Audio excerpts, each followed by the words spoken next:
Buenas noches. Vamos a continuar estas charlas que desde hace un tiempo pues nos hemos propuesto a fin de tener un poco de más claridad o por lo menos una aproximación a aquellas cosas que sucedieron como historia, pero también aquellas cosas que según nos muestra la palabra habrán de acontecer. Y dentro de ese marco, de lo que es el pasado y de lo que es el futuro, pues encontramos el presente, que nos habla de nuestra realidad actual, de cómo entender nuestra situación como creyentes, como miembros del cuerpo de Cristo, pero también entender de qué manera la Iglesia, al dividirse en múltiples denominaciones, expresa según la revelación que le es dada, expresa la vida del Señor. Hemos estado mirando estas cosas en el libro de Apocalipsis, que fue escrito para 7 iglesias que se encuentran o se encontraban en Asia en el tiempo del apóstol Juan. Hemos dicho que estas iglesias históricas en su número representan la plenitud de la iglesia y la plenitud de la revelación que Cristo, como la cabeza de la iglesia, como el sumo sacerdote de nuestra profesión, da. Apocalipsis se escribe a partir de las visiones que le son mostradas al apóstol Juan, que se encontraba en la isla de Patmos.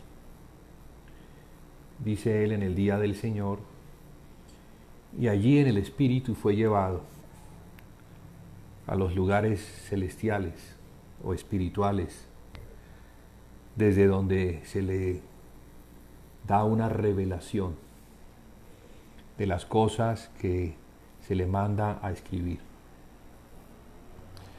Entonces, ese es el nombre que Juan le da, Apocalipsis, que en griego significa revelación, porque efectivamente es la revelación que el Padre le da a Jesucristo, o la palabra que el Padre le da a Jesucristo para que Jesucristo la dé a conocer a las iglesias, pasando, sí, claro está, por el ángel, que es el mensajero, que le entrega esto al apóstol Juan, y el apóstol Juan quien se lo entrega a los mensajeros de las 7 iglesias o ángeles,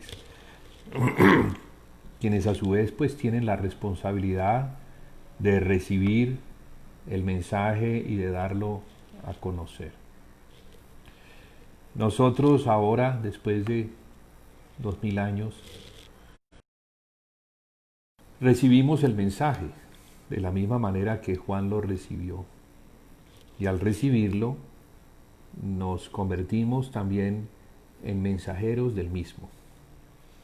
Quiere esto decir que aquel que oye, aquel que lee las palabras que están escritas en este libro, no solamente recibe una bienaventuranza al conocerlas, porque el tiempo está cerca, sino que también recibe una responsabilidad, y es la de dar a conocer lo que él también ha visto.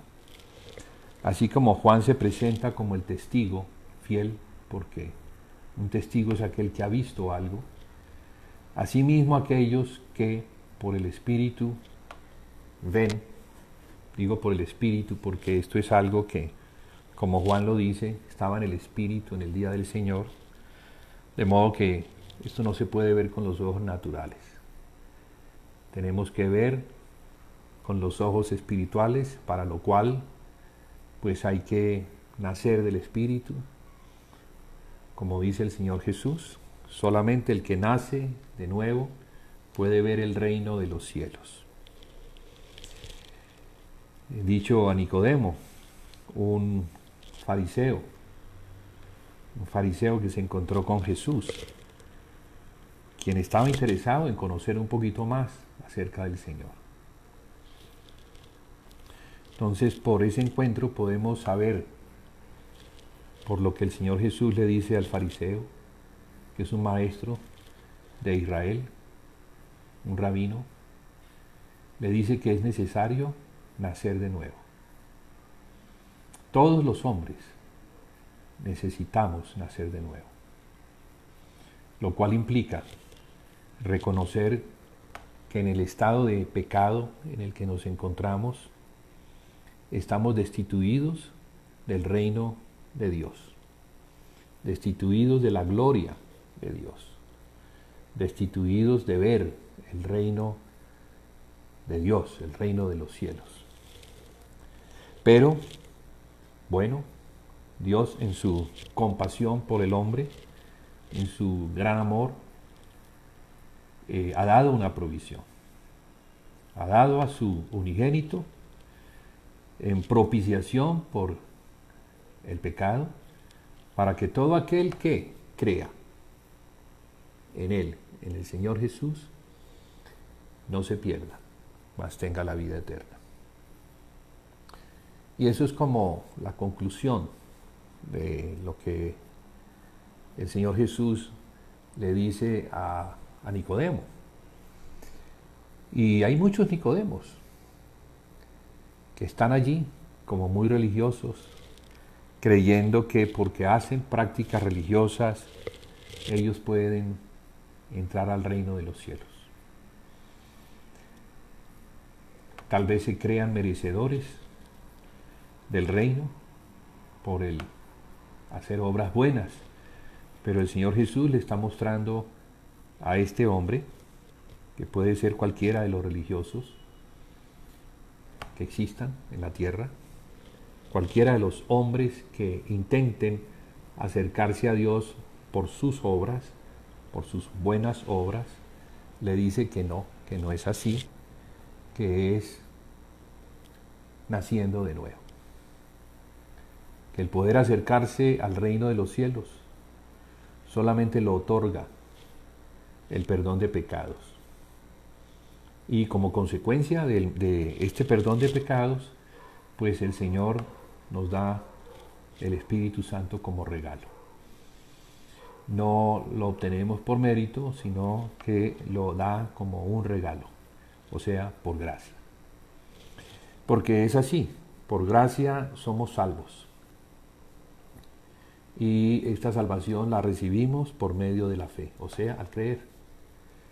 Al creer que lo que la Biblia dice acerca de nosotros y acerca de la obra expiatoria del Señor Jesucristo es verdad.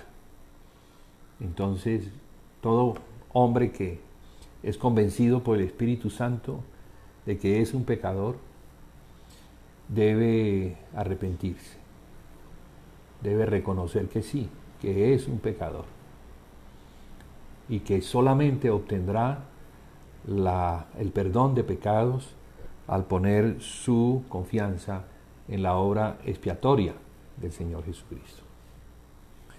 ¿Para qué? Pues para que el pecado le sea quitado. Como dice el Bautista, este es el Cordero de Dios que quita el pecado del mundo, le sea quitado y en su lugar le sea dado el Espíritu Santo. Porque es solamente por el Espíritu Santo que el hombre puede nacer de nuevo. O sea, que nuestro espíritu, por causa del pecado adámico, está muerto.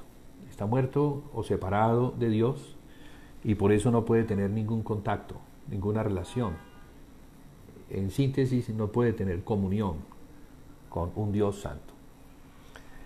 Se resuelve entonces, o Dios lo resuelve, por medio de su Hijo Jesucristo, da esta provisión, esta propiciación, y así entonces el Señor nos da de su Espíritu para la gloria de Él, no para la gloria del hombre, sino para que sea Dios glorificado por lo que ha hecho en su inconmensurable amor. Pero bueno, ahora ¿qué tenemos? Hemos nacido del Espíritu. Este mensaje es para todos aquellos que pasando por aquí, bueno, se reconozcan hijos de Dios, nacidos del Espíritu.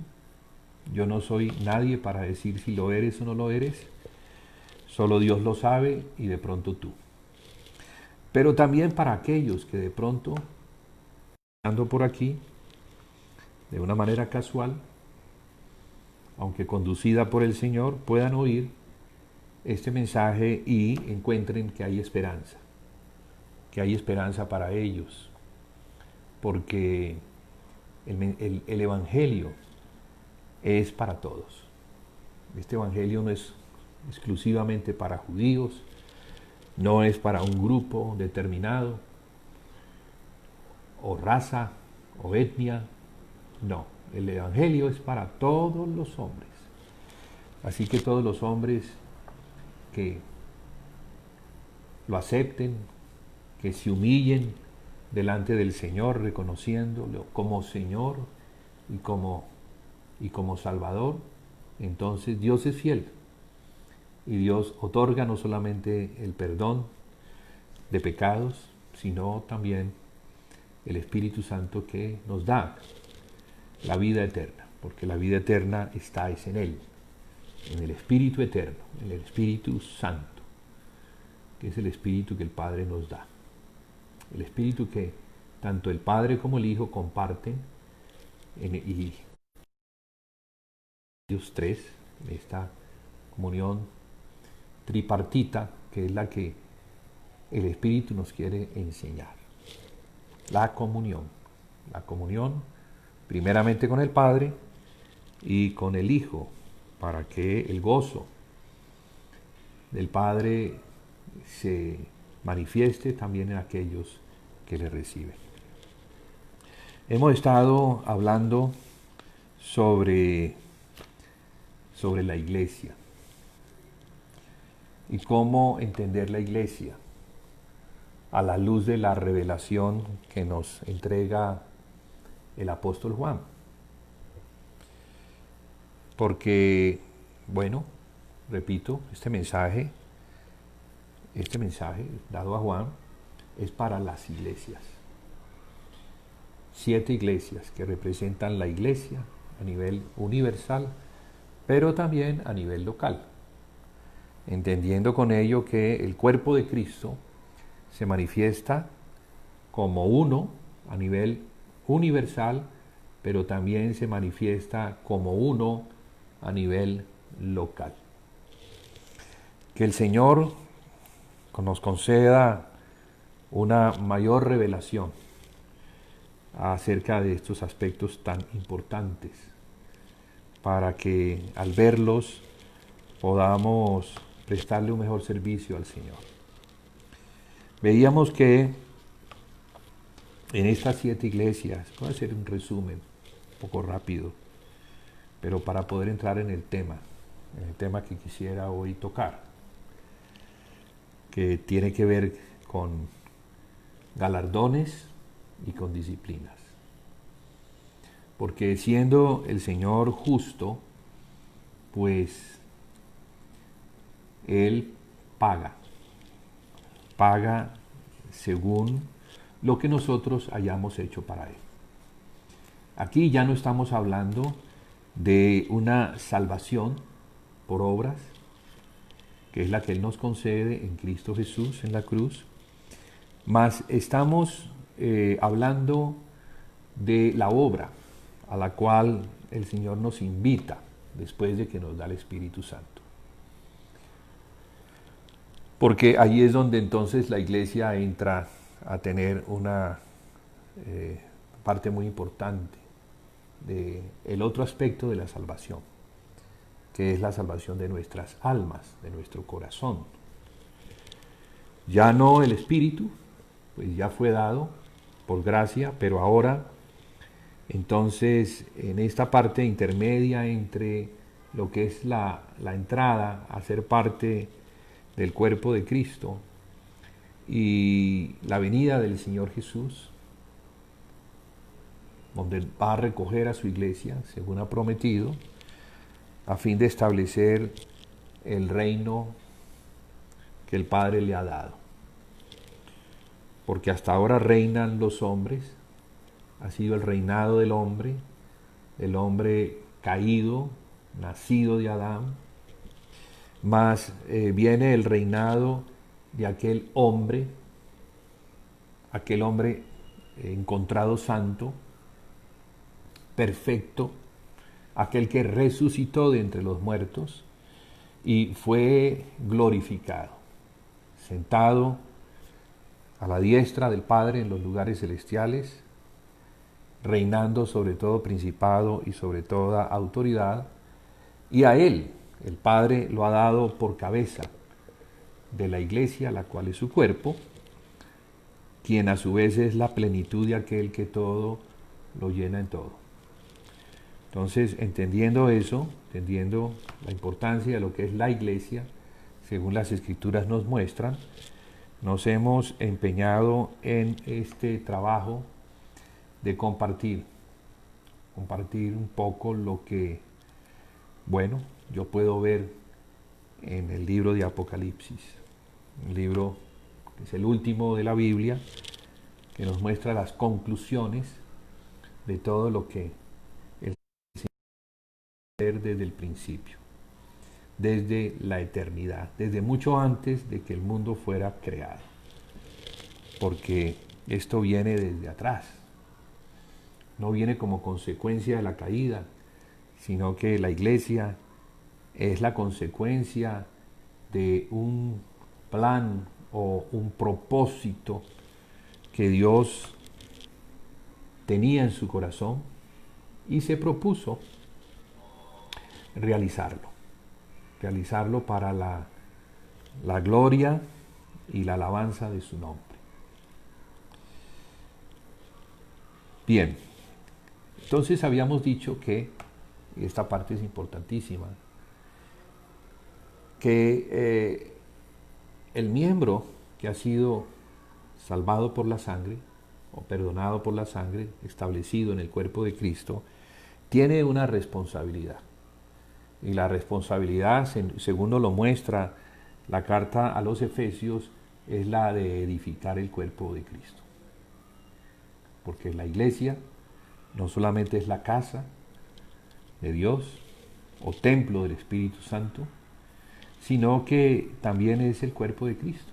Entonces, como cuerpo de Cristo, en la revelación que el apóstol Pablo tiene de la iglesia, se nos muestra que somos miembros, muchos miembros, pero que en Cristo somos uno.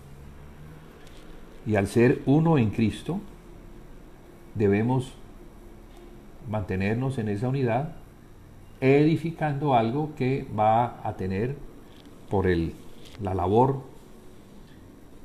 constante y fiel, en perseverancia, va a obtener un resultado. Miramos el libro de los Efesios, si quieren me acompañan los hermanos, la epístola a los Efesios. Quisiera mencionar algo que vale la pena destacar en cuanto a lo que es la edificación de la casa del Señor. Entonces, en el capítulo 4 se nos insta a guardar la unidad del Espíritu en el vínculo de la paz. Algo que tenemos y que no hemos comprado ni nos ganamos es el Espíritu. El Espíritu Santo, ya venía diciéndolo, que es por la gracia que Dios nos concedió en Cristo, darnos el Espíritu. Ya con este Espíritu, entonces, ¿qué vamos a hacer? Este Espíritu, que es el Espíritu Santo, que es el que tiene comunión con el, o permite la comunión del Padre con el Hijo, también permite la comunión de unos con otros. Esa comunión de unos con otros es lo que permite la vida práctica de la iglesia.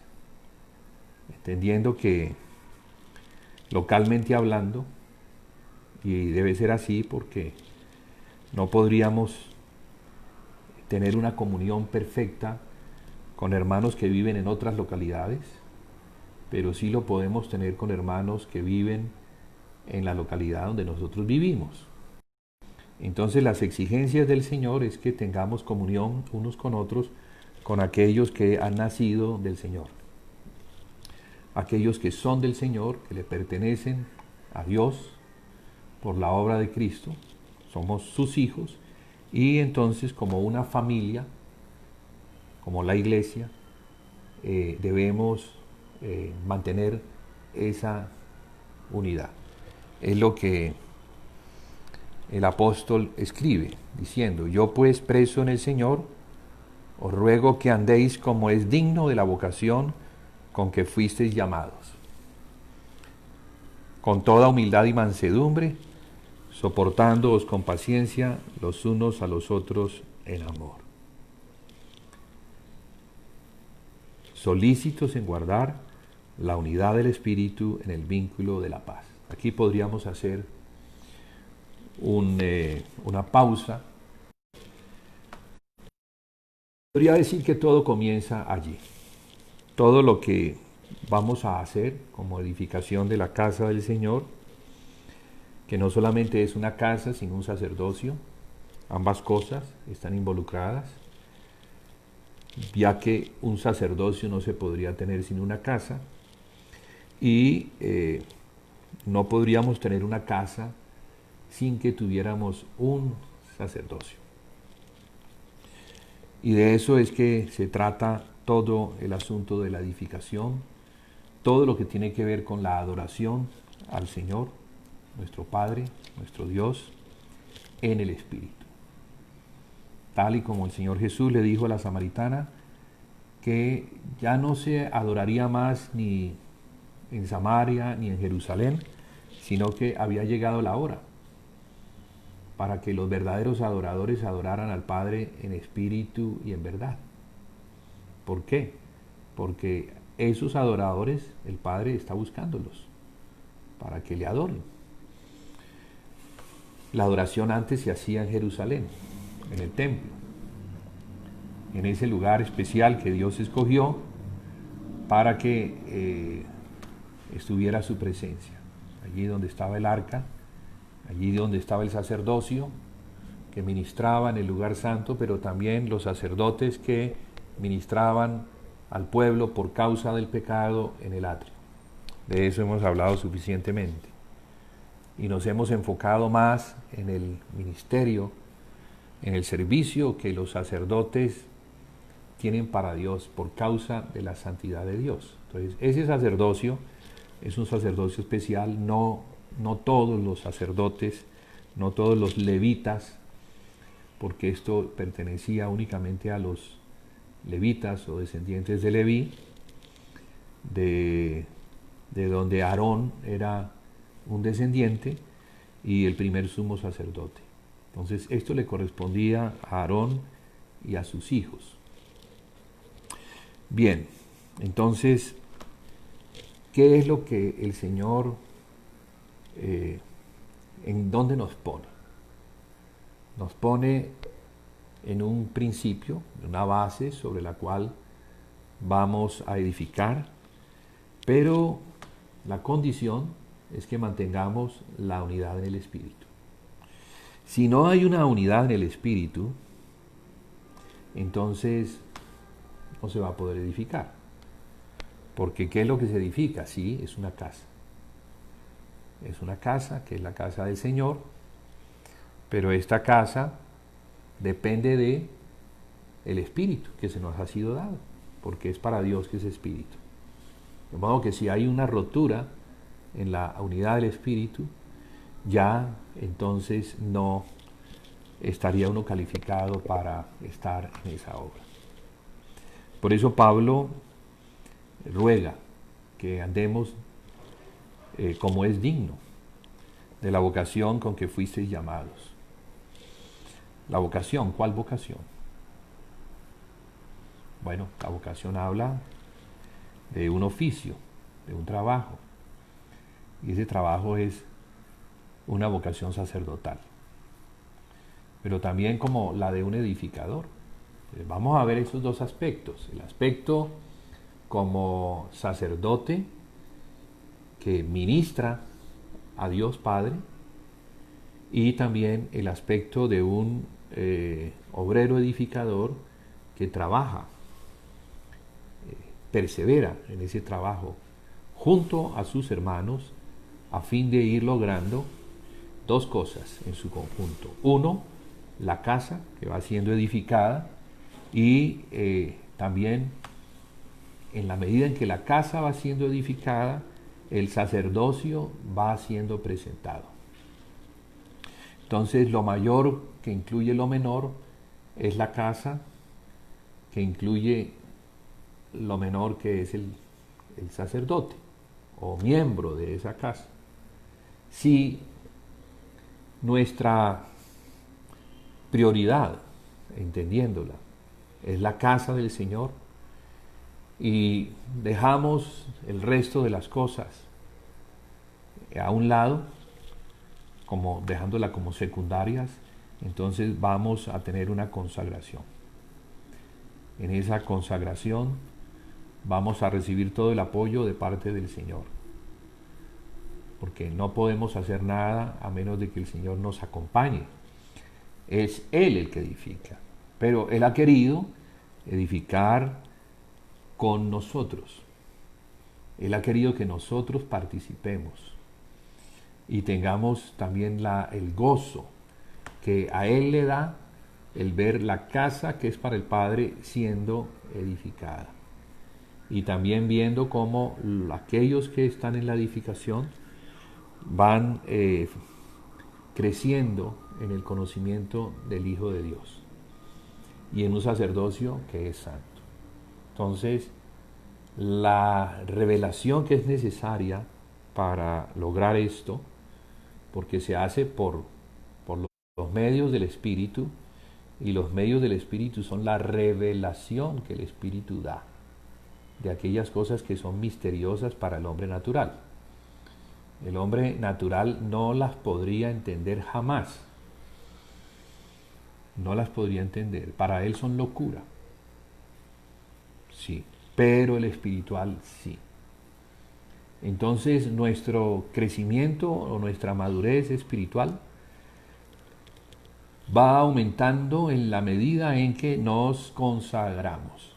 Y esa consagración implica entender que hay una prioridad sobre todo lo demás. Como dice el Señor a la iglesia de Éfeso, pero no según la epístola que el apóstol Pablo le escribió, sino ya la carta que el Padre envía por medio de Jesús, y Jesús por medio del ángel, y el ángel por medio de Juan, y Juan por medio de los ángeles, a la iglesia de Éfeso que se encuentra en Asia. Allá le dice, tengo algo contra ti, que has dejado tu primer amor. Entonces ahora podemos entender que ese primer amor está relacionado con la casa, con la prioridad, con el que nosotros mantenemos nuestra firmeza y nuestra fidelidad en aquellas cosas que a Dios le parecen lo más importante. Porque para Dios lo más importante es esto. El cielo y la tierra van a pasar, pero la palabra del Señor no va a pasar. Las cosas que hagamos para el Señor en el Espíritu van a permanecer. Estamos edificando no solamente para disfrutar mejor al Señor Jesús, sino para tener, una vez seamos llamados a su presencia, tener el gozo de entrar a su reinado, de entrar a su gozo. Al siervo fiel se le dice, entra en el gozo de tu Señor.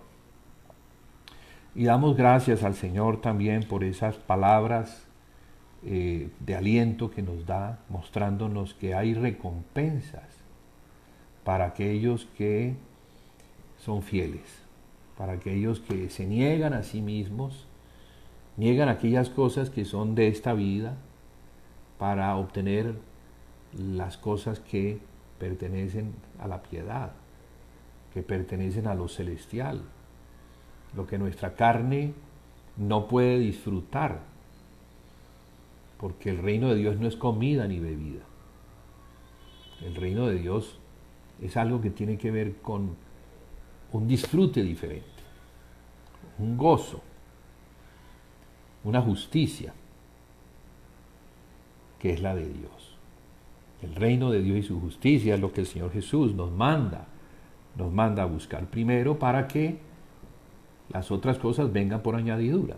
Entonces, si esas cosas no nos están llegando, seguramente es porque no hemos puesto nuestros ojos o nuestro corazón en las prioridades. Si nuestra prioridad es el Señor, y ahí el Señor dice, tengo algo contra ti, que has dejado tu primer amor, mostrando de esa manera que aunque podemos hacer muchas cosas religiosas para el Señor y en el nombre del Señor, si esas cosas no están relacionadas con la edificación de la casa, entonces no estamos alineados, no estamos enfocados y debemos ser corregidos. Entonces, bien, el apóstol escribe aquí que debemos guardar la unidad del Espíritu en el vínculo de la paz. Y luego nos explica por qué. ¿De qué se trata esa unidad? ¿Cuál unidad? Bueno, dice que hay un cuerpo, sí, uno. No hay dos. Cristo no está dividido. Entonces, como Cristo no está dividido, no podemos dividirnos. No podemos separarnos. Sí, somos hermanos, somos hijos del mismo Padre, pero no tenemos comunión. No participamos de las mismas actividades. No estamos en el partimiento del pan. No estamos en la comunión de unos con otros. La Biblia dice que estaban juntos, pero también estaban unánimes. Podemos estar juntos, sí, pero no unánimes. Ambas cosas es necesario. Porque en la medida en que estemos juntos y perseveremos en el estar juntos, esto es, en la unidad del Espíritu, podemos llegar a la unanimidad. Porque esa es la meta a alcanzar. Hasta que lleguemos a otra unidad, que es la unidad de la fe. Entonces vamos desde la unidad en el Espíritu hasta la unidad de la fe, que incluye o que involucra el conocimiento del Hijo de Dios. O sea que la iglesia va creciendo mientras que persevere, se mantenga en la unidad del Espíritu. Debemos entender eso. Sí, la iglesia es el cuerpo de Cristo. Entonces, dice que hay un cuerpo, dice que hay un espíritu, no dos, espíritu, y yo tengo el mismo espíritu de mi hermano, pues entonces, ¿por qué vamos a estar divididos? Si estamos unidos es por el Espíritu Santo, que es el que vincula la comunión que el Padre tiene con el Hijo. O sea que hay una comunión trinitaria que es perfecta. Son uno. No hay división en ellos. Sino que la mente de Cristo es la mente del Padre, la mente del Espíritu es la mente de Cristo. Y la mente nuestra debe ser la mente de Cristo, dada a conocer por medio del Espíritu, en la revelación que el Espíritu Santo nos da como premio por mantener la unidad en el Espíritu. Entonces, la casa del Padre, la casa que estamos edificando, procede de la revelación, pero va a un aumento. La revelación o el conocimiento del Hijo de Dios va en aumento en la medida en que vamos perseverando en esa obra. También dice que hay un Señor que es el Señor Jesucristo, que es el Señor nuestro en lo individual y es el Señor de la iglesia. Entonces Él no es Señor para una y para otra no. Él es el Señor de todos. Y como Señor de todos manda, ordena que estemos juntos, unidos. O sea, ese juntos no se puede dar a menos de que estemos unidos por el Espíritu. ¿Y cuál Espíritu? El Santo. Porque el Santo es el que está en comunión con nuestro Espíritu y es por medio del Espíritu, que es el vínculo que nos permite tener esa unidad entre los que han sido salvados por la obra de Jesucristo. Entonces la cruz da inicio, permite que esto se dé, pero nuestra responsabilidad ahora, que hemos sido añadidos al cuerpo de Cristo, es mantenernos en la unidad.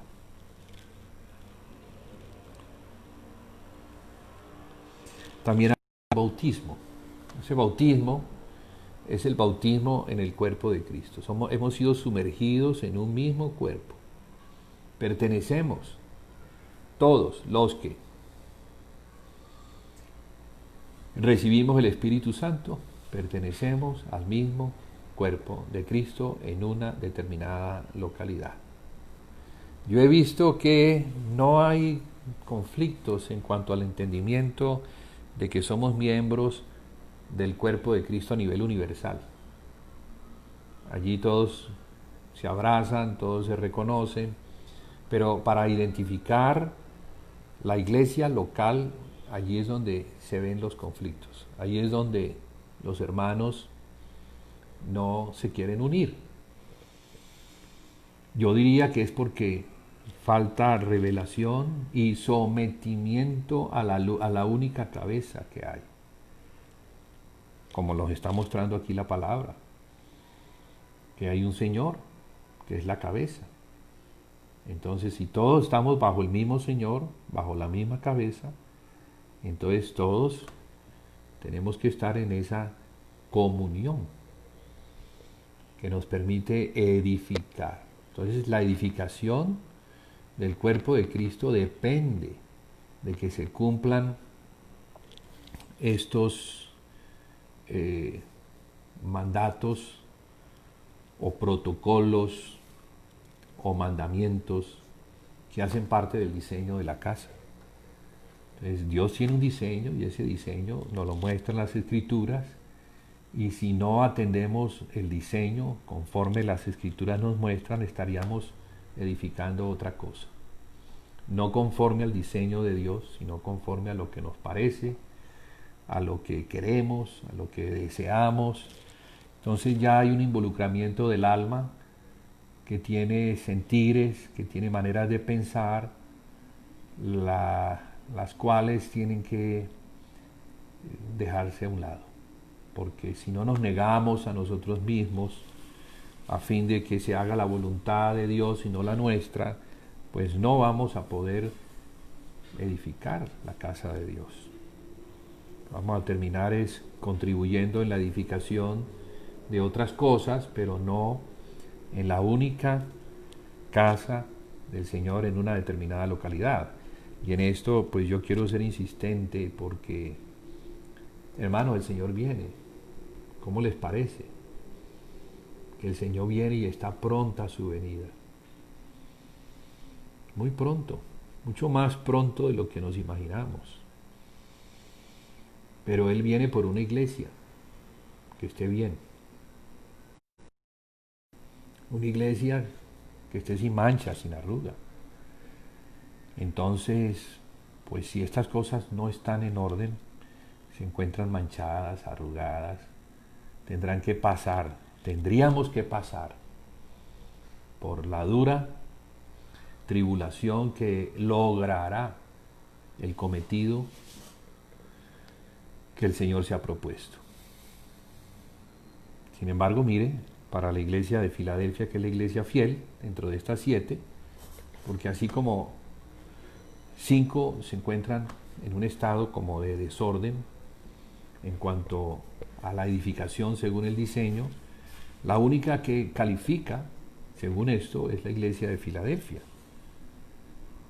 Bueno, damos las gracias a esta palabra que nos muestra que sí se puede, porque si la iglesia de Filadelfia estaba bien, eso quiere decir que nosotros también podríamos estar bien, si cumplimos con las condiciones. Si no cumplimos con las condiciones, entonces vamos a estar en el estado de las otras iglesias, las cuales son reprendidas, unas de una manera muy fuerte, y otras incluso hasta el Señor les dice que los iba a vomitar de su boca. ¿Cómo le parece? Y a otra le dice que la va a arrojar en cama y en gran tribulación. Y a los que son hijos de ella, los va a herir de muerte. O sea que hay unas disciplinas que encontramos en la palabra que nos muestran que la cosa es seria, que no podemos hacer lo que nos provoca. No podemos entender la iglesia como nos fue enseñada, porque tristemente eso es lo que ha sucedido. Nos han vendido una imagen distorsionada, más que distorsionada, falsa de lo que es la iglesia como el cuerpo de Cristo.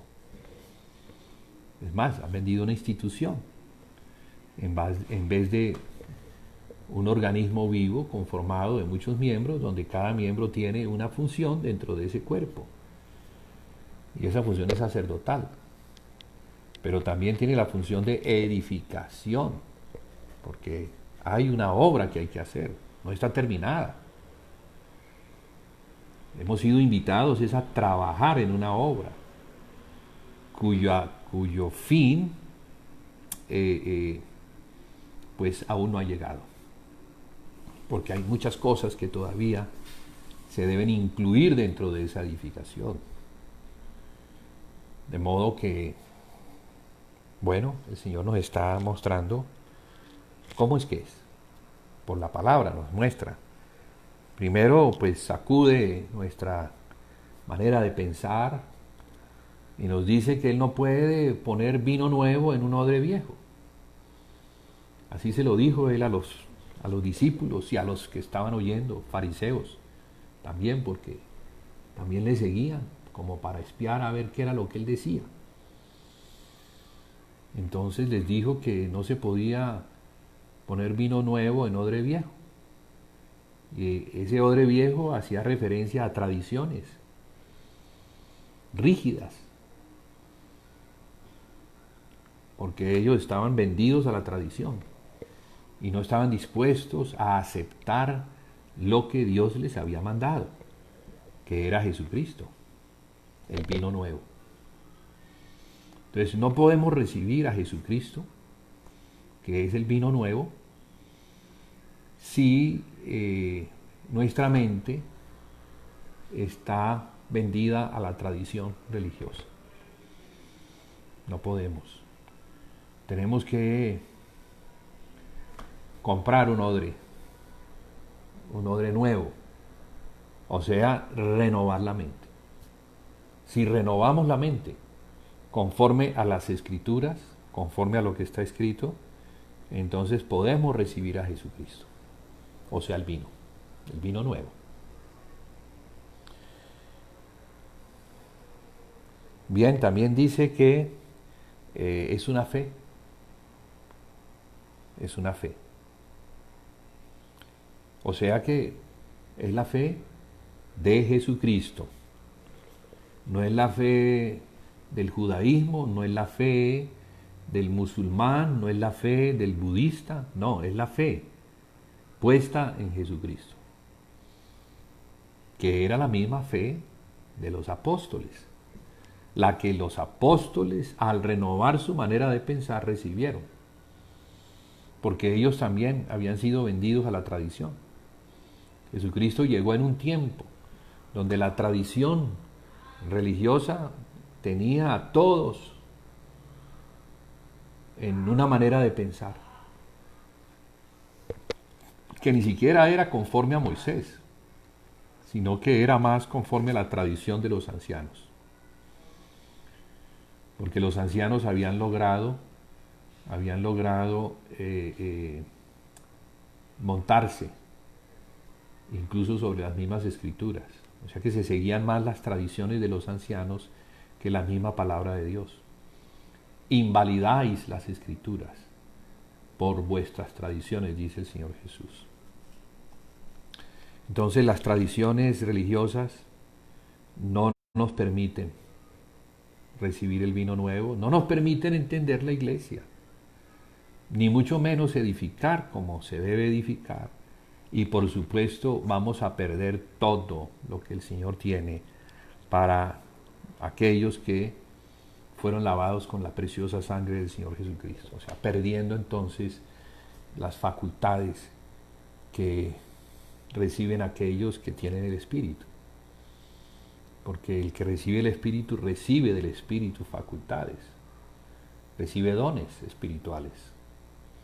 Entonces no solamente el que tiene el Espíritu puede tener comunión con el Espíritu, tener comunión con el Espíritu, tener comunión con el Señor Jesús y con el Padre. Pues los tres son uno. Entonces el que tiene comunión con uno, tiene comunión con los dos. Pero también entonces reciben dones espirituales, como el apóstol también lo explica en la primera carta a los Corintios, en el capítulo 12, acerca de los dones espirituales, los cuales no debemos ignorar, porque todo lo que implica la edificación de la casa implica el que lleguemos a tener la estatura del Señor Jesús. O sea que el cuerpo de Cristo crecerá hasta que lleguemos a la estatura del varón perfecto, a la plenitud de Cristo. ¿Y eso qué significa? Llegar a tener todo. Todo lo que los evangelios muestran que había en Jesús, el Hijo de Dios, eso mismo la iglesia debe tener. Pero para que lleguemos a tener eso, debemos tener que renunciar a la tradición, renunciar a querer hacer lo que nos parece o lo que sentimos, a negarnos a nosotros mismos. O sea, si no entendemos que la cruz es importante en esto, nosotros nunca vamos a entrar. Nunca vamos ni siquiera a comenzar el trabajo de edificación. Porque para poder entrar, voy a hablar de un obrero. Un obrero cuando llega a su obra, lo primero que hace es que se quita su vestido, viene con vestido de calle y se pone el vestido de obrero. ¿Sí? Un vestido que es para ensuciar, porque se va a ensuciar de cemento, se va a ensuciar de barro, de polvo, etc. Cuando entramos a la edificación de la casa de Dios, no podemos entrar con el vestido del hombre viejo. Tenemos que ponernos el vestido del hombre nuevo. Y ese vestido es Cristo. Pero para vestirnos de Cristo, tenemos que desvestirnos de Adán. Recordemos que cuando Adán pecó se vistió. Cogió hojas de higuera, las cosió y se hizo un vestidito para que su desnudez no lo avergonzara. Se sentía avergonzado al verse desnudo. Entonces se vistió. Pero ¿qué hizo el Señor? ¿Qué hizo Dios cuando lo vio? Bueno, lo sacó de allí y le quitó ese vestido lo desnudó y lo vistió de otro vestido. Le puso pieles de animal. Pero esas se las puso fue Dios, se las puso. No se las puso a Adán como le parece.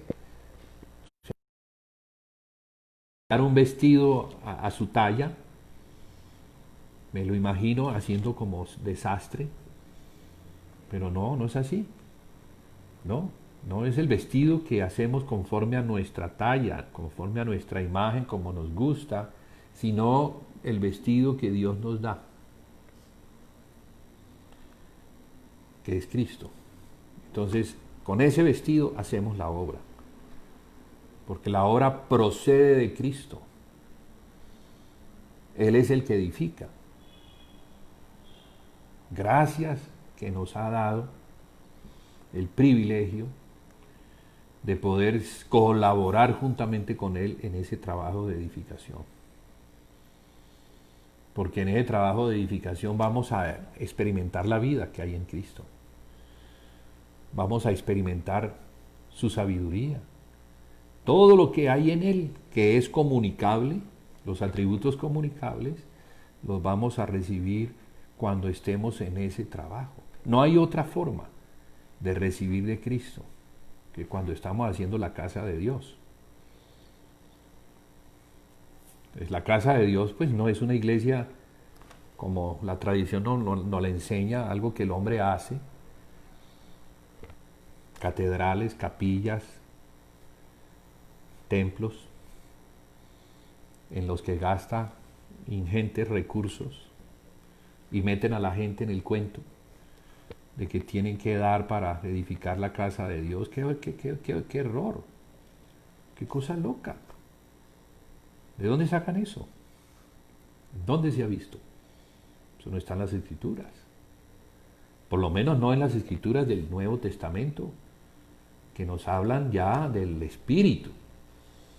Cuando era en la carne, sí, los hombres entregaban,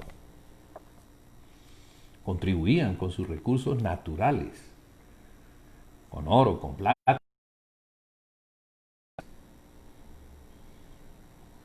con piedras preciosas. Pero ahora los recursos para la edificación de la casa proceden de Dios. Así como Dios fue el que entregó el Cordero, asimismo Dios Padre es el que nos entrega los recursos para edificar su casa. Y esos recursos los encontramos es en Cristo. De modo que es en el entendimiento que vamos recibiendo por la revelación que nos vamos dando cuenta lo que estamos edificando. Estamos edificando una vida en el Espíritu. Estamos edificando una vida nueva. Una vida que el hombre no conoció ni tenía manera de conocer. Porque el hombre natural no tiene manera de tener acceso a esa vida. Solo el que ha nacido del Espíritu puede tener acceso y puede disfrutar. Entonces son muchas las cosas que se pueden perder por no entender. ¿Y por qué se han perdido? Porque el diablo, muy desde el principio, engañó. Así como engañó a Eva en el jardín, así ha venido la serpiente engañando a la iglesia, mostrándole lo que no es, mostrándole lo terrenal, para que la iglesia deje de ver lo celestial. Entonces la iglesia se ha confundido la casa de Dios y ha creído que la casa de Dios se hace con recursos naturales, cuando se hace es con los recursos que proceden del cielo. Hermano, es la casa de Dios, Dios es espíritu. ¿Cómo va a habitar Él en una casa hecha por el hombre?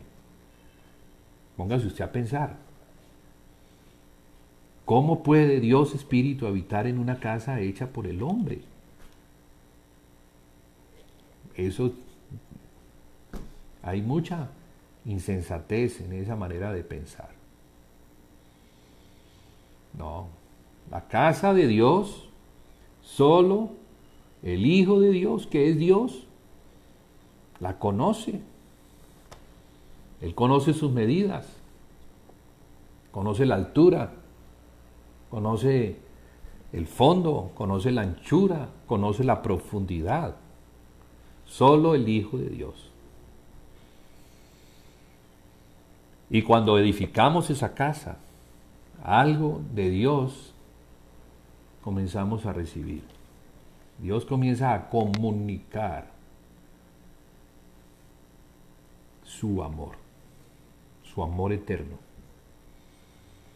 Lo que después de que todo termine es lo único que se va a mantener. Porque ni aun los dones, ni aun la profecía, ni aun el hacer milagros, ni aun el echar demonios, esas cosas no. Son necesarias mientras, pero cuando se llegue a la plena edificación, aquellas cosas que sirvieron como andamios, así como los andamios sirven para edificar una casa, un edificio, para levantar una pared, para pintar, después de que todo está terminado, los andamios hay que quitarlos. Entonces, ¿qué es lo que debe quedar terminado? ¿Y cuál va a ser la expresión de lo que se ha terminado? La plenitud del amor de Dios. Entonces, de la misma manera que Dios, en su amor inconmensurable, nos amó para salvarnos en su unigénito Hijo, ese es el amor que Dios quiere dar a conocer. Porque solo en ese amor es que nosotros nos podemos amar los unos a los otros. Pues aquí no estamos edificando una casa de ladrillos, bueno, digamos que de piedras, como se hizo en el pasado. No, ahora somos piedras vivas. Somos piedras vivas, y como piedras vivas, nuestra manifestación, al unirnos unos a otros, al cargarnos y soportarnos unos a otros, sí, pero también al conectarnos y al sujetarnos los unos a los otros, eso solamente se puede lograr si tenemos el amor de Dios. Lo que el apóstol Pablo está diciendo aquí desde el principio es que con toda humildad y mansedumbre, soportándoos con paciencia los unos a los otros en amor. Porque es que si no es en amor no se puede. Entonces la iglesia se edifica con lo que procede de Dios, no lo que procede del hombre, no lo que procede de la tradición, no, nada de eso. Sirve para edificar la gloriosa iglesia de Jesucristo, que algún día va a ser presentada como la obra magna de Dios. El hombre puede edificar una catedral. Catedrales antes duraban muchísimos años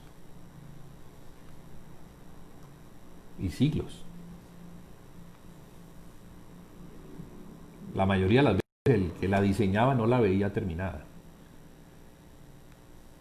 Y se gastaban muchos recursos.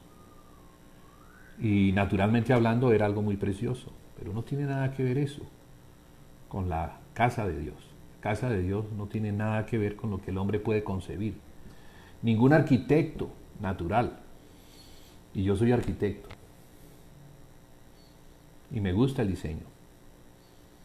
Pero entiendo que el diseño no es una obra natural. El diseño de la casa es un diseño que procede de la mente de Dios.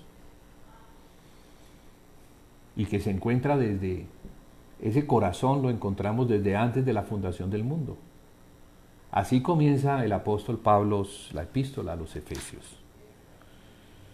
diciendo lo siguiente: bendito sea el Dios y Padre de nuestro Señor Jesucristo, que nos bendijo con toda bendición espiritual en los lugares celestiales en Cristo. Mire que la bendición no es en Adán, sino en Cristo, el segundo hombre. Según nos escogió en Él, o sea, en Cristo, antes de la fundación del mundo. ¿Cuándo concibió esto? Antes de que el mundo fuera creado. mucho antes del pecado, mucho antes de que Adán fuera establecido. Dios tenía ese plan. Ya estaba en su corazón. Y se ha determinado a hacerlo y lo va a hacer, porque Dios es Dios. Y lo que Dios determina, lo hace, por encima de cualquier cosa. Y dice, según nos escogió en Él, repito, antes de la fundación del mundo, para que fuésemos santos y sin mancha delante de Él, en amor, habiéndonos predestinado para ser adoptados hijos suyos por medio de Jesucristo, según el puro afecto de su voluntad, para, esta parte la quiero subrayar, para alabanza de la gloria de su gracia, con la cual nos hizo aceptos en el amado, en quien tenemos redención por su sangre, el perdón de pecados según las riquezas de su gracia. Entonces todo parte de su amor, de lo que hizo Cristo, por medio de Cristo, para que sea para la alabanza de la gloria de su gracia. Pero vemos que esto tiene su inicio en la eternidad pasada, allá donde el tiempo cronos no existía. El tiempo cronos comenzó cuando en Génesis 1 está escrito que Dios creó. Dios creó. Entonces allí comienza el tiempo cronos. Génesis 1 dice así. En el principio creó Dios los cielos y la tierra. Allí, en el principio, comienza el cronos. Pero antes de ese principio tenemos la eternidad pasada. Dios es eterno. Dios no tiene principio, Dios no tiene fin. El tiempo existe dentro de esa eternidad. El tiempo tiene un principio y tiene un fin. Dios ha determinado un principio para las cosas y ha determinado un fin para las cosas. Pero antes de ese principio, Dios se había determinado a hacer esto. Entonces, la epístola a los Efesios que habla de la iglesia tiene este comienzo, porque está relacionada con lo que es la iglesia.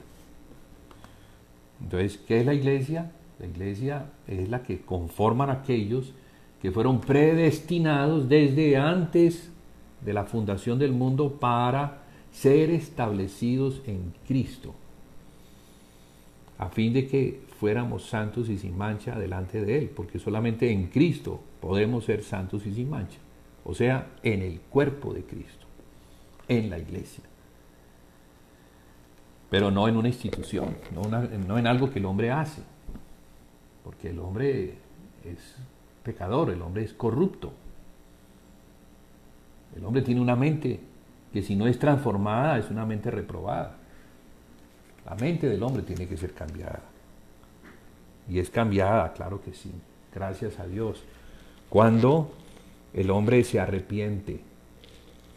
La palabra arrepentimiento es la palabra griega que significa metanoia. O se escribe metanoia, que significa cambio de mente. Entonces, el cambio de mente es de la mente natural, reprobada, caída, bajo la potestad del diablo y en una condición donde su manera de pensar y de sentir es conforme a la caída, conforme al pecado. Entonces, eso Dios no lo quiere. Dios quiere que eso sea quitado, borrado totalmente, estableciendo en el hombre una nueva manera de pensar. Entonces, cuando se habla del nuevo hombre, se está hablando de Cristo. Entonces, la mente de Cristo es la que debemos nosotros tener por medio de el arrepentimiento. Entonces, arrepentimiento es algo que se da todos los días. No es que ya me arrepentí y ya no más, porque ya me arrepentí cuando acepté a Jesús, Y al aceptar a Jesús, entonces me bauticé en el nombre de Él, recibí el Espíritu, ahora soy parte de la iglesia, no necesito arrepentirme más. No, no, no, no, no, no. Arrepentimiento es continuo. En la medida en que voy siendo lavado por la palabra, entonces mi mente va siendo transformada o renovada, adquiriendo cada vez una mente limpia, justa, clara, perfecta. Es hasta que lleguemos a ser perfectos, como Él es perfecto. Claro, allí está escrito, mire, en el capítulo 4, avanzando un poquito, después de ese mantener la unidad en el Espíritu, es hasta que lleguemos, verso 13 del capítulo 4, hasta que todos lleguemos a la unidad de la fe. Entonces vamos de la unidad del Espíritu, si se mantiene,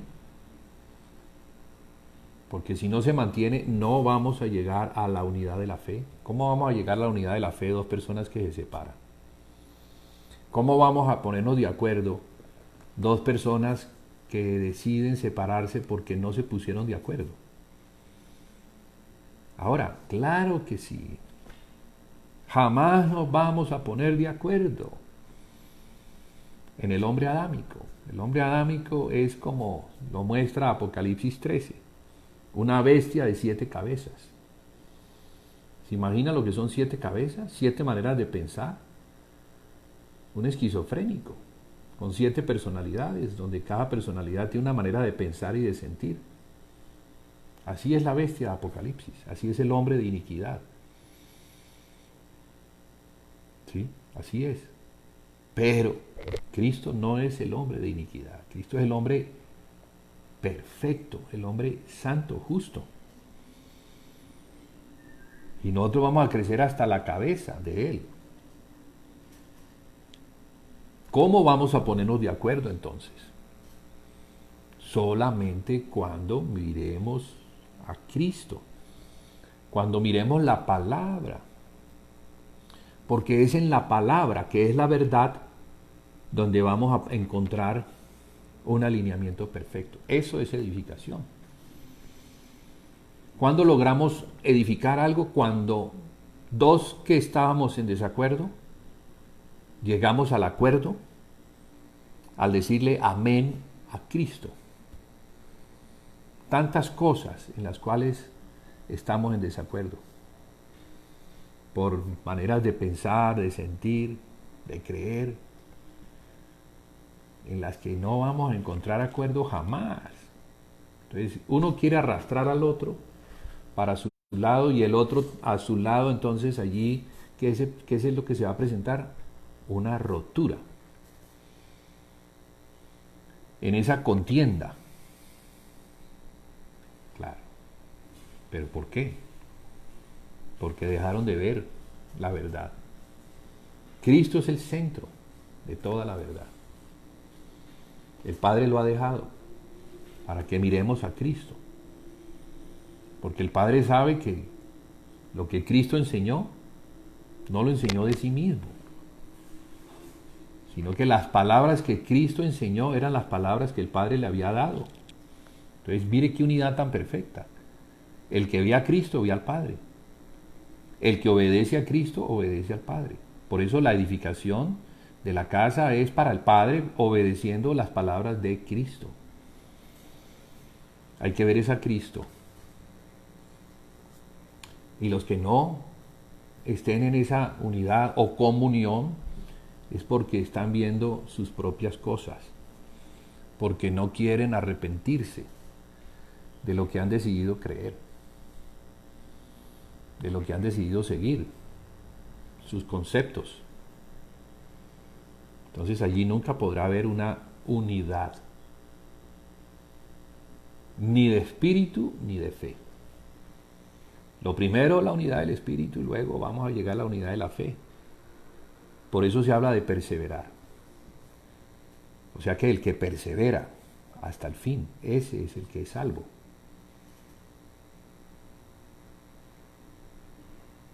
Ese es el que es salvo, el que persevera hasta el fin. No el que se cansa porque no le reciben su concepto, él está empeñado en que tiene que ser así, entonces cuando ya ve que no se lo recibe, entonces abandona. Ya no se le vuelve a ver. Porque quizás lo que quiere establecer es algo que es suyo, pero a la fuerza, sin reconocer que no edificamos a la fuerza, no edificamos bajo el control, ni bajo nuestro poder, ni bajo nuestra palabra se edifican las cosas, sino que se edifican por la revelación que el Espíritu Santo da de sí mismo. Hasta que no haya una revelación, yo no puedo provocar a nadie para que crean lo que yo estoy creyendo. Puede hacer que yo esté creyendo y viendo algo que los otros no ven, pero yo no puedo forzarlos a que vean lo que yo estoy viendo. Porque no todos están en el mismo nivel de entendimiento. Entonces los que van adelante porque tienen más entendimiento tienen que esperar a los que van atrás que tienen menos entendimiento.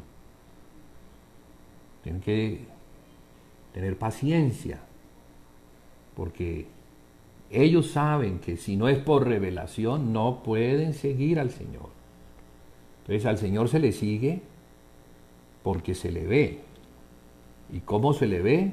Por la revelación que el Espíritu Santo da de él. Nadie puede venir al Señor si el Espíritu no lo trae. Si el Padre no trae a Cristo al hombre, entonces el hombre no puede ir a Cristo. No puede verlo.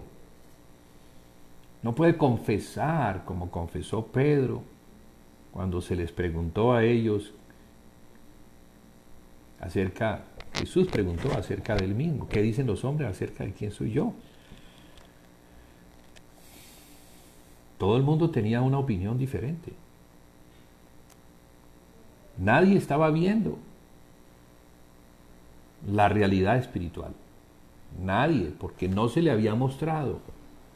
El Padre no había dado una revelación de Cristo, aún. Pero cuando Él ya les pregunta a ellos, ¿y ustedes qué dicen acerca de quién soy yo? El único que respondió fue Pedro. Respondió diciendo, tú eres el Cristo, el Hijo del Dios viviente.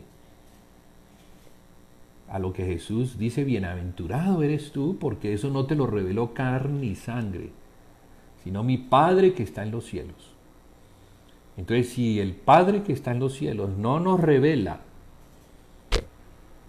y lo hace por medio del Espíritu, aquellas cosas que son secretas para el hombre, pero que el Padre las revela a aquellos a quienes Él quiere revelar, y en su potestad Él sabe por qué a unos revela y a otros no revela.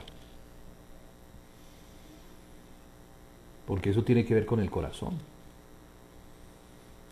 Tiene que ver con nuestro corazón. Entonces, si nuestro corazón está rendido, si nuestro corazón quiere hacer la voluntad de Dios, y Dios sabe que queremos hacer su voluntad, entonces vamos a conocer que lo que dice Jesucristo es la verdad.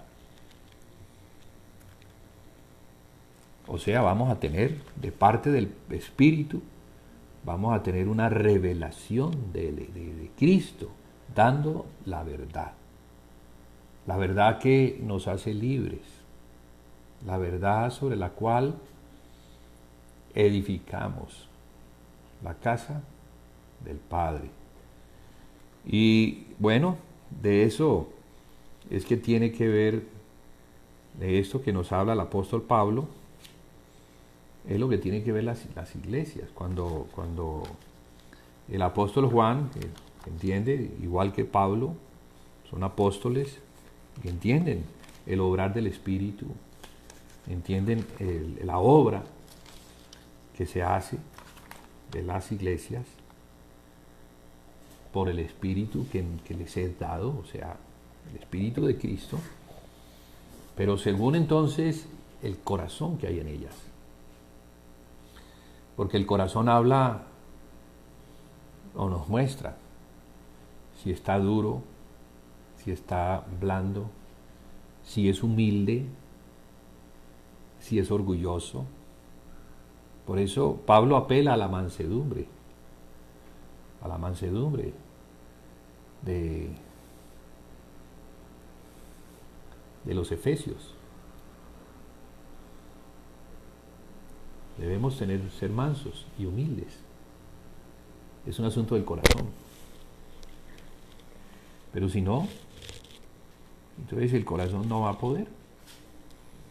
No va a poder recibir lo que el Padre quiere darnos de Cristo. Aprended de mí que soy manso y humilde de corazón, y hallaréis descanso para vuestras almas, decía el Señor Jesús. Entonces el alma, el corazón están muy relacionados.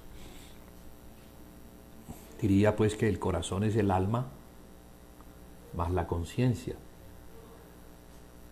La conciencia es algo del espíritu que conecta nuestra alma. Y cuando conecta nuestra alma se forma el corazón. Es el alma más la conciencia, el corazón. Es muy importante que nuestro corazón sea manso y humilde en estos asuntos que tienen que ver con edificación de la casa de Dios. No es un asunto que tenga que ver con aprendizajes en un seminario, ¿sí? Leer el libro 7 pasos para edificar la iglesia, cosas intelectuales que proceden del hombre natural. Pero el corazón, ¿qué pasa con el corazón? Si nuestro corazón, podemos tener una mente prodigiosa, intelectualmente hablando, ser unos genios, pero ser orgullosos y no tener mansedumbre. Entonces allí, ¿qué pasa? Allí no vamos a ver al Señor. Y necesitamos es que en esto de la edificación el Señor nos sea mostrado. Entonces, ¿cómo llegar a la mansedumbre? ¿Cómo llegar a la humildad? ¿Cómo es esto? A la cruz. La cruz es lo único que tenemos al frente de nuestra vida para destruir, si se le puede llamar así, todo lo que pertenece al hombre natural. Y allí en el hombre natural pues está el orgullo, está la altivez, está la soberbia, aquellas cosas que se pueden alimentar, incluso leyendo libros, leyendo la misma palabra, para nuestra propia vanidad y sentirnos mejor porque tenemos más conocimiento. Pero ese puede ser el camino que nos muestra la serpiente. Eso puede hacer parte del árbol del conocimiento del bien y del mal, algo que no procede de Cristo, algo que no procede del Padre, dándonoslo a nosotros. ¿Por qué? Porque reemplazamos a Cristo con el conocimiento intelectual.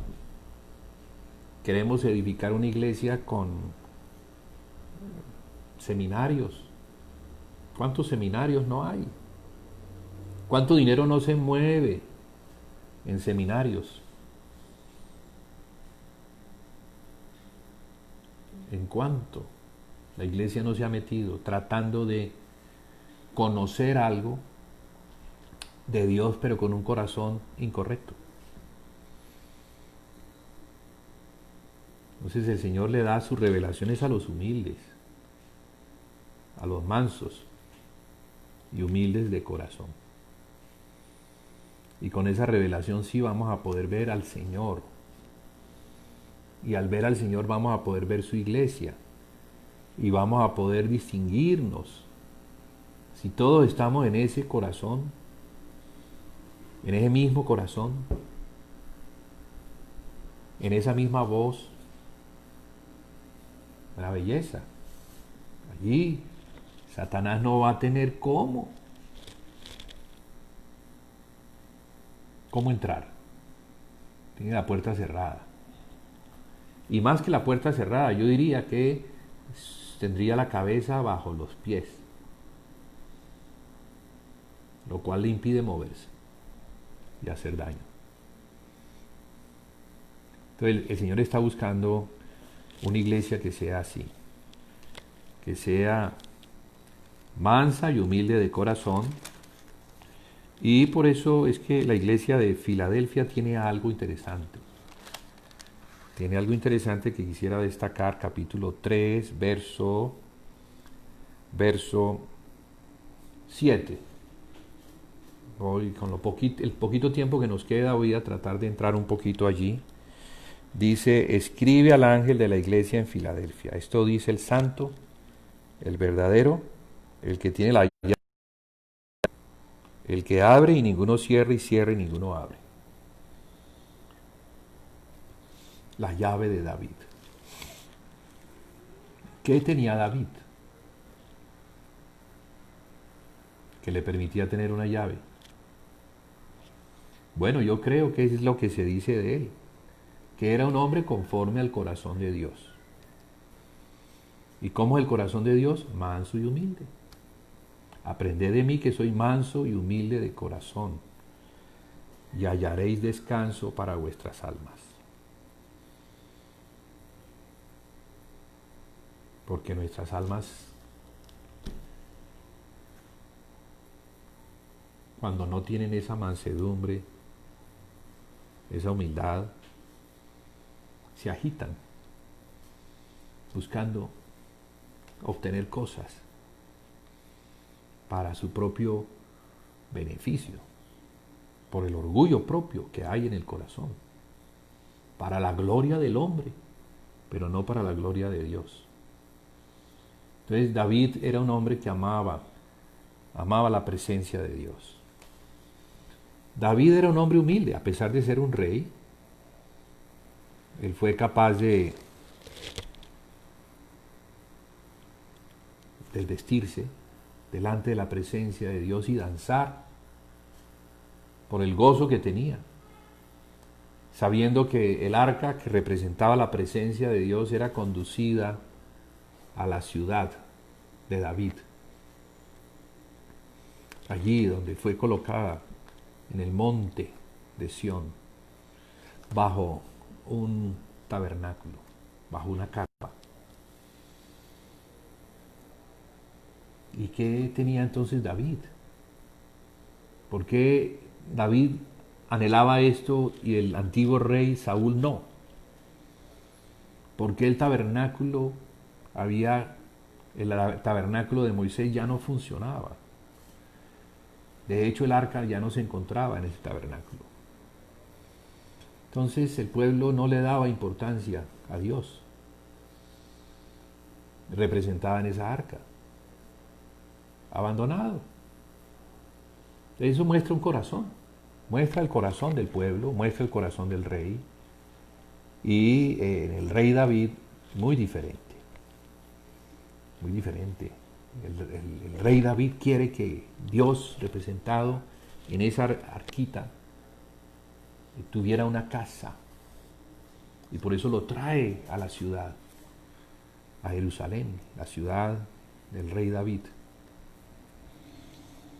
Y por eso Dios quiere morar en esa ciudad. ¿Pero por qué? Porque es bien recibido. Y en ese tabernáculo, ¿por qué? Porque es bien recibido, porque es atendido, porque se le considera lo principal. O sea, Dios ha encontrado en un hombre, en un rey, ha encontrado un corazón que exalta su presencia. Pues la iglesia de Filadelfia se caracteriza por eso. La iglesia de Filadelfia no es un conjunto de personas solamente que se reúnen en un determinado lugar de una manera, sino lo que distingue a los miembros de esa iglesia es el corazón, la mansedumbre y la humildad que les permite entender que Dios está por encima de todo, que la casa de Dios se tiene que edificar, porque Dios está por encima de todo. Y ellos harán todo lo que sea necesario, entregarán sus vidas para que esto se haga, para que la iglesia, que es su casa, que es su cuerpo, el cuerpo de Cristo, porque ¿acaso Dios no habita en Cristo? Claro que sí.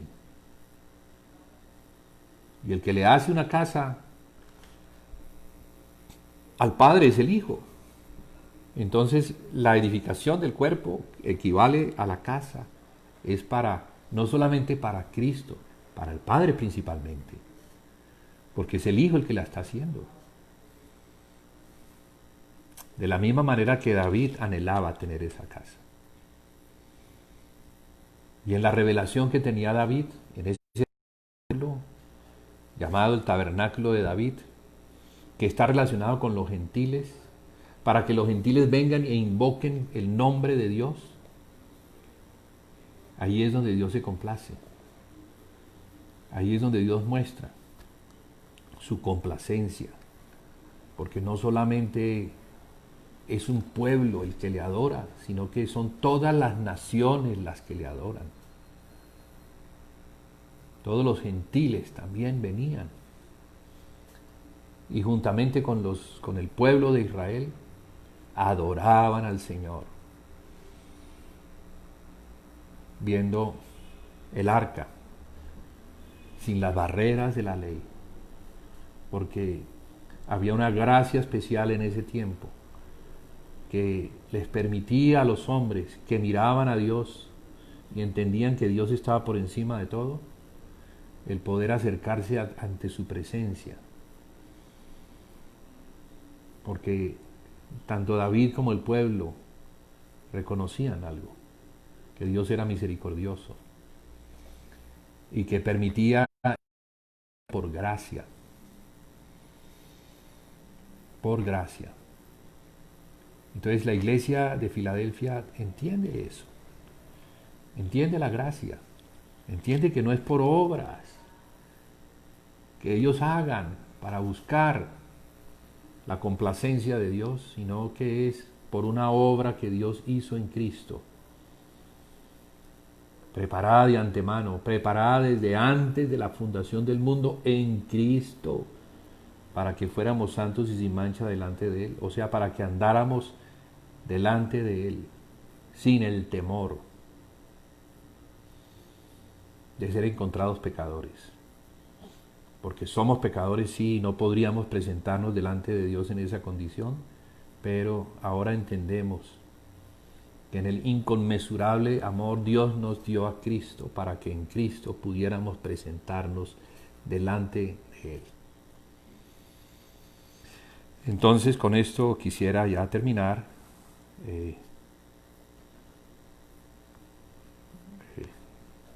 Invitando a la iglesia, invitando a los que ven, a que vengamos al Señor con un corazón así, corazón quebrantado, un corazón que reconoce al Señor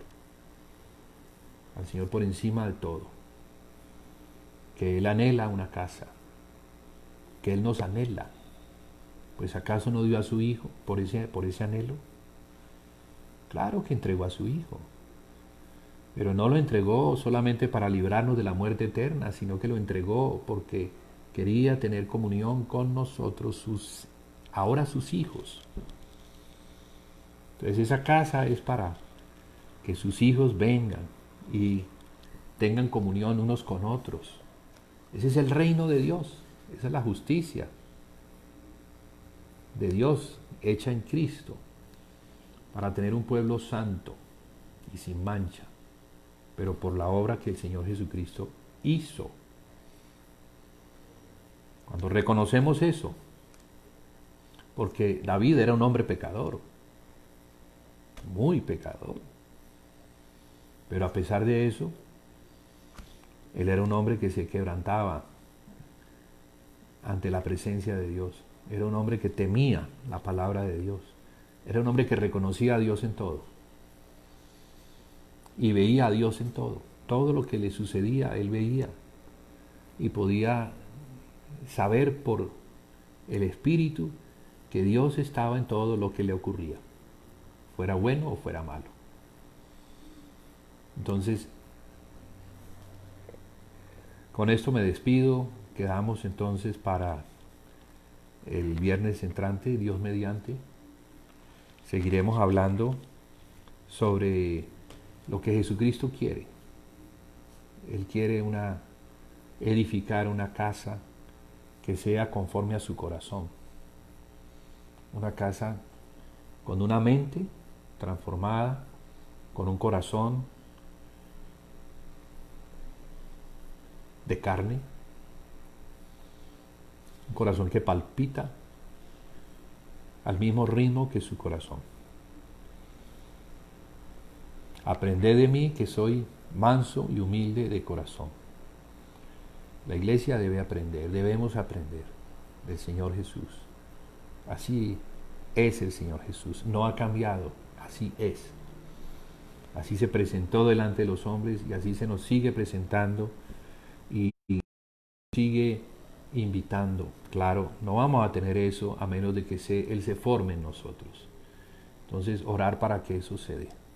Que el Señor nos ayude, hermanos, en el nombre de Jesús, que la gracia y la paz para ustedes y sus familias y las iglesias que puedan estar aquí representadas por los hermanos que ven, hablo de las iglesias de otras localidades, puedan recibir todo lo que pertenece